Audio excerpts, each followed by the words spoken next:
ಸಂಕ್ರಾಂತಿಯ ಬಳಿಕ ರಾಜ್ಯ ರಾಜಕೀಯದಲ್ಲಿ ಸಂಕ್ರಾಂತಿ ಪ್ರಾರಂಭ ಆಗುತ್ತೆ ಅನ್ನುವಂತಹ ವಿಚಾರವನ್ನು ಒಬ್ರು ಶಾಸಕರು ಪ್ರಸ್ತಾಪ ಮಾಡ್ತಿದ್ದಾರೆ.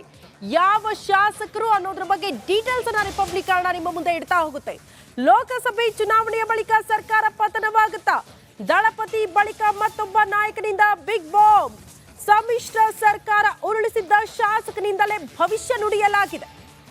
ಆ ಶಾಸಕ ಯಾರು? ಅವರು ಹೇಳಿದ ಭವಿಷ್ಯವಾದ್ರು ಏನು?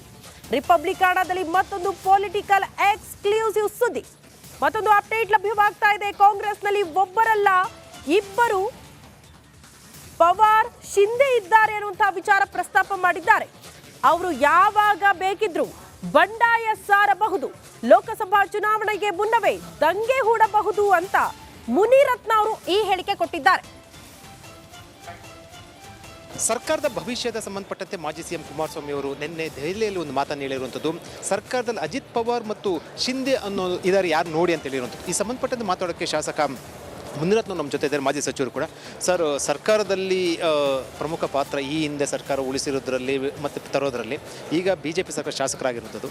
ಕಾಂಗ್ರೆಸ್ ಸರ್ಕಾರ ಭವಿಷ್ಯದ ಬಗ್ಗೆ ಒಂದಷ್ಟು ಮಾತುಗಳು ಕೇಳಿ ಬರ್ತಾರಂತ ಏನು ಹೇಳ್ತೀರಾ? ಏನು ನಿನ್ನೆ ಕುಮಾರಣ್ಣ ಅವ್ರು ಹೇಳಿದ್ದಾರೆ ಸತ್ಯಕ್ಕೆ ಭಾಳ ಹತ್ತಿರವಾಗಿದೆ. ಶಿಂದೆ ಮತ್ತು ಅಜಿತ್ ಪವಾರ್ ಅವರು ನಮ್ಮಲ್ಲೂ ಸಿಗ್ತಾರೆ, ಆದರೆ ಚುನಾವಣೆಗೆ ಮುಂಚಿತವಾಗ ಚುನಾವಣೆ ನಂತರ ಅನ್ನೋದು ಮಾತ್ರ ತೀರ್ಮಾನ ಆಗಿಲ್ಲ.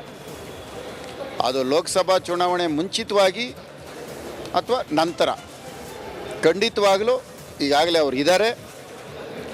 ಬಹುಶಃ ಕಾಂಗ್ರೆಸ್ನವ್ರಿಗೆ ಕಾಣಿಸ್ತಾ ಇಲ್ಲ, ನಮ್ಮ ಕಣ್ಣಿಗೆ ಕಾಣಿಸ್ತಾ ಇದ್ದಾರೆ. ಆ ನಮ್ಮ ಕಣ್ಣಿಗೆ ಕಾಣಿಸ್ದಾಗ ಅದು ಒಂದು ಇತ್ಯರ್ಥ ಆಗತ್ತೆ. ಸರ್, ಈಗ 136 ಶಾಸಕರು ಇರುವಂಥದ್ದು ಕಾಂಗ್ರೆಸ್ನಲ್ಲಿ, ಅಷ್ಟು ಸುಲಭನಾ? ನೋಡಿ, 136 ಇದ್ರೂ ಶಿಂದೆ ಹಿಂದೆ ಬರಬೇಕು ಅಂತ ತೀರ್ಮಾನ ಮಾಡಿದ್ರೆ ಬಂದೇ ಬರ್ತಾರೆ, ಅದು ಹಾಗೆ ಆಗತ್ತೆ. ಸಂಕ್ರಾಂತಿ ಅಂತ ಒಂದಷ್ಟು ಚರ್ಚೆ ಆಗ್ತದೆ.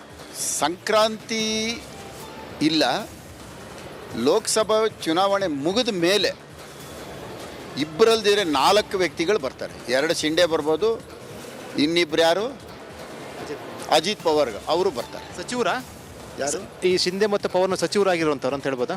ಬರ್ತಾರೆ, ನೋಡ್ತಾ ಇರಿ. ಕುಮಾರಣ್ಣ ಹೇಳಿರೋದು ಸತ್ಯವಾಗಿರೋದು ಹೇಳಿರೋದು.